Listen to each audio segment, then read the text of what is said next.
Assalamualaikum warahmatullahi wabarakatuh. Perkenalkan, nama saya Syifa Tazkiatunaf, mahasiswa Program Studi Manajemen Universitas Muhammadiyah Kalimantan Timur. Pada video ini saya akan mempresentasikan tugas PPT pengantar bisnis. Semoga video ini bermanfaat. Terima kasih. Pada slide pertama kita akan membahas konsep dasar bisnis dan etika. Apa itu bisnis? Bisnis adalah serangkaian usaha yang dilakukan individu atau kelompok dengan menawarkan barang dan jasa untuk memenuhi kebutuhan masyarakat sekaligus memperoleh keuntungan. Aktivitas utama meliputi produksi, distribusi, dan penjualan. Mengapa konsep bisnis penting? Karena konsep bisnis memberikan kita kontrol strategis. Kita bisa memenuhi prioritas, merencanakan modal, dan menghindari kesalahan besar sejak awal. Bicara soal bisnis, tidak bisa lepas dari etika. Etika bisnis adalah keyakinan tentang benar dan salahnya, tidak yang berdampak pada orang lain. Pelanggaran etika bukan hanya masalah moral, ia bisa langsung merusak reputasi perusahaan. Karena itu, tiap organisasi wajib punya kode etik yang diterapkan secara konsisten. Lalu ada CSR atau tanggung jawab sosial perusahaan. Perusahaan tidak hanya bertanggung jawab kepada pemilik saham saja, tetapi juga kepada 5 kelompok: pelanggan, karyawan, investor, pemasok, dan komunitas sekitar. Dan yang tidak kalah pentingnya adalah kewirausahaan. Data menunjukkan UMKM di Indonesia tumbuh luar biasa, dari 38 juta unit di 1997 menjadi lebih dari 65 juta unit di tahun 2019. Sektor ini menyerap 89% tenaga kerja nasional atau sekitar 109,8 juta orang. Ini membutuhkan betapa besarnya peran wirausahaan dalam perekonomian kita. Untuk memulai bisnis dibutuhkan bisnis plan, panduan strategis yang membentuk wirausahaan, merencanakan strategi pasar, modal, strategis pertumbuhan. Selanjutnya kita akan membahas bisnis global dan kepemilikan di era sekarang. Tidak ada bisnis yang benar-benar terisolasi dari dunia global.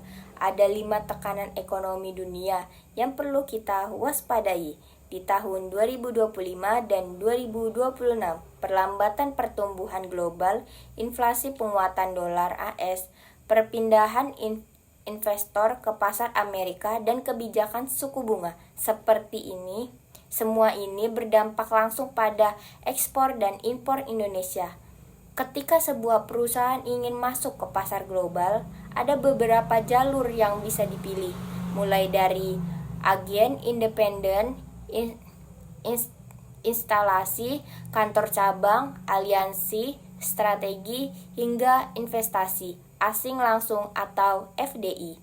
Namun perlu diingat, hambatan perdagangan seperti tarif, kuota, dan perbedaan hukum antar negara menjadi tantangan yang nyata. Selanjutnya, soal bentuk kepemilikan bisnis. Ada 2 kelompok besar. Pertama adalah non-kooperatif, seperti usaha perseorangan yang mudah didirikan namun resikonya tidak terbatas. Artinya aset pribadi bisa ikut menanggung utangnya.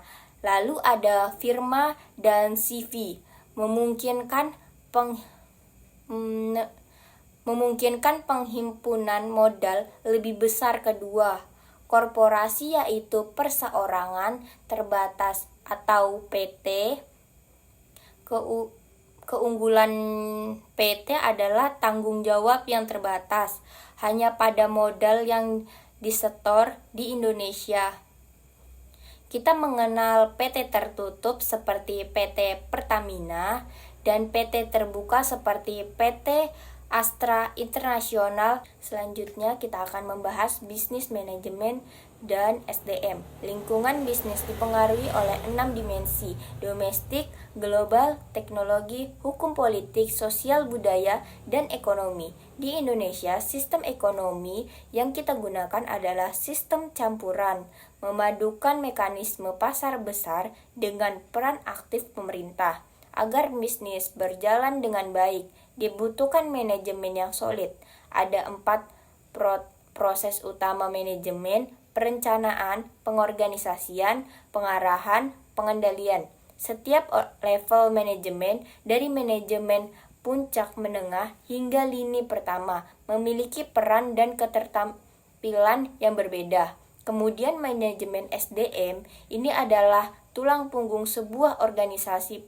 Proses dimulai dari analisis pekerjaan, rekrutmen, seleksi, dan pelatihan hingga penilaian kinerja.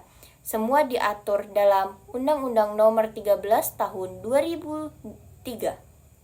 Tentang ketenagakerjaan yang tidak kalah penting adalah manajemen produksi dan kualitas. Produksi adalah mengubah sumber daya menjadi barang atau jasa yang diinginkan konsumen untuk menjaga kualitas.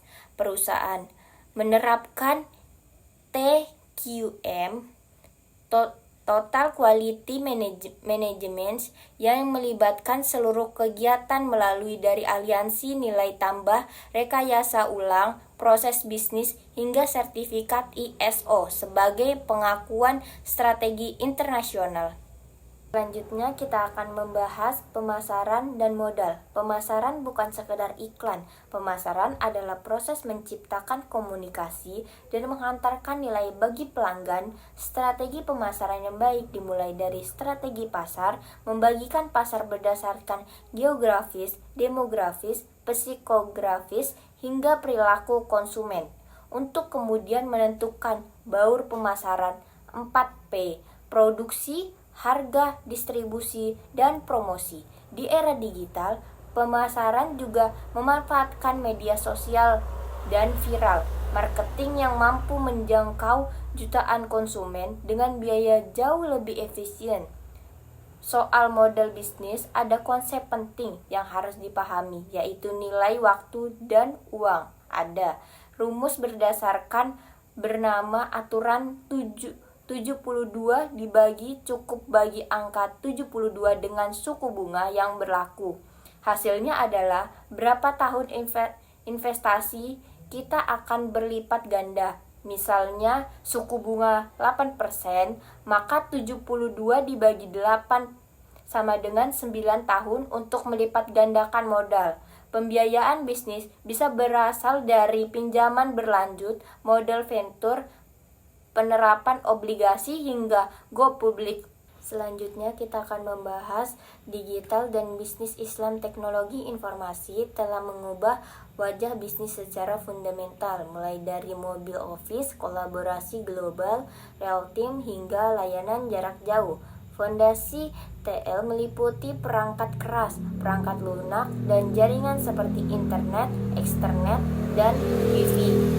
Bukti nyata ada di Indonesia sendiri. E-commerce kita mencatat GMV sebesar US 82 miliar pada tahun 2023. Pertumbuhan ini menunjukkan betapa besarnya potensi bisnis digital di negara kita. Namun di balik kemajuan itu ada ancaman seperti peretasan dan kebocoran data. Karena itu perlindungan antivirus serta etika perseorangan dalam penggunaan teknologi menjadi sangat penting. Terakhir, bisnis Islam. Bisnis Islam adalah ikhtiar mengubah sesuatu menjadi bernilai dengan cara yang halal dan thayyiban, sebagaimana ditegaskan dalam Al-Quran surat An-Nisa ayat 29. Ada 4 prinsip utama yang harus dihindari: riba, ketidakpastian, measure, spekulasi atau perjudian, dan kezoliman. Yang membedakan bisnis Islam dengan konvensional bukan hanya aturan, tetapi orientasi bisnis bukan hanya mencari keuntungan dunia, tetapi juga bernilai ibadah. Kita sampai di bagian penutup. Dari seluruh materi yang telah dipaparkan, dapat disimpulkan bahwa pengantar bisnis mencangkup spekulasi yang sangat luas, mulai dari konsep dasar etika bisnis global, kepemilikan manajemen SDM, produksi, pemasaran modal, transformasi digital, hingga bisnis Islam. Semua topik ini saling berkaitan dengan pembentukan fondasi pemahaman yang menyeluruh tentang bagaimana sebuah bisnis dijalankan secara etis, efisien, dan berkelanjutan. Pesan yang saya ingin sampaikan, bisnis yang baik bukan hanya mengejar profit, tetapi juga memperhatikan etika, tanggung jawab sosial, dan keberlanjutan. Dengan memahami fondasi ini, kita sebagai mahasiswa diharapkan mampu menjadi wirausahawan yang bertanggung jawab dan berdaya sains tinggi. Demikian presentasi dari saya. Mohon maaf bila ada kekurangan. Terima kasih, kurang lebihnya mohon maaf. Wassalamualaikum warahmatullahi wabarakatuh.